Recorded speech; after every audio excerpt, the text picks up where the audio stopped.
Assalamualaikum, hai. Jadi apa khabar semua? Harap semuanya sehat walafiat, insyaAllah. Jadi hari ini kita mau buat diamond printing. Jadi kita ada lukisan di sini. Dan ini baki diamond painting yang lalu. Dan ini ada yang baru. Okey, di sini kita ada banyak pilihan. Okay, jadi si adik, hari ini kita buat dengan si adik pilih kura-kura. Sebab dia warna hijau dan si adik pula suka warna hijau. Dia juga sediakan frame untuk kalau kita sudah siap, kita letakkan dalam frame. Frame dia tu jangan risau, bahan dia daripada plastik. Okey, yang pink ni, yang warna pink tu itu gum, dan untuk kita lekatkan di pen bagi memudahkan kita ambil itu diamond. Senang untuk kita lekatkan di lukisan. Jadi si adik ni dia buat, dia bagi kita tunjuk. Setiap manik ni dia ada nombor. Nombor tu berpandukan pada nombor yang ada di lukisan atau di canvas. Lepas tu dia siap susun lagi. Jadi kita tidak perlulah susah-susah atau pening-pening kepala mau fikir macam mana mau susun itu diamond. Macam ni. Ini contoh adik buat. Contoh si adik buat, dia buat macam ini.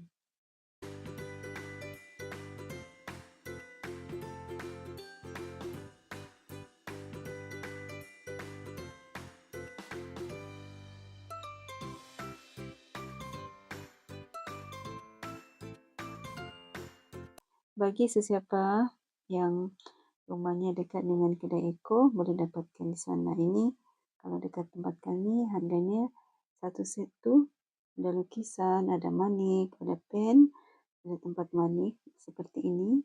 Kemudian gam dia dan lukisan dia sekali lah. Satu set itu harga dia cuma RM2.60. Ada berbagai jenis gambar-gambar yang boleh kita pilih. Jadi si adik ni dia pilih kura-kura. Lukisan dia tu dia macam dia punya bahan tu daripada yang orang selalu buat bena atau banting. Jadi dia tahan lasak. Kalau kena air pun dia tidak cepat rosak. Sekarang dia siap-siap letak gam supaya kita mudah untuk kasih letak itu diamond ataupun itu manik. Okay, jadi kita buat sikit-sikit. Sebab kalau kita buka sekali plastik dia tu nanti tangan kita pun ikut melekat. Ataupun nanti dia itu gam tu tidak sekuat yang asal sebab dia sangat terdedahkan.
Alhamdulillah.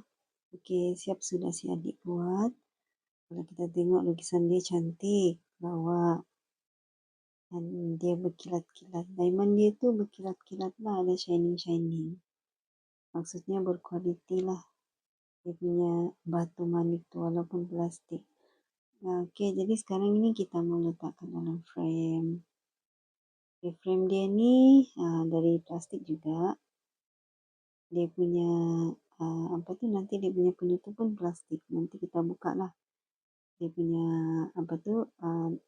plastik yang bagi lapis dia supaya dia punya plastik itu tidak cepat kabur. Oke, sekarang boleh sudah kita displaykan, kita pamerkan cantik hasil kerja anak-anak kita. Oke, sampai sini dulu video untuk kali ini. Terima kasih karena sudah menonton. Jangan lupa support sokongan Anda semua. Dan mohon maaf jika ada sebarang kesalahan. Assalamualaikum.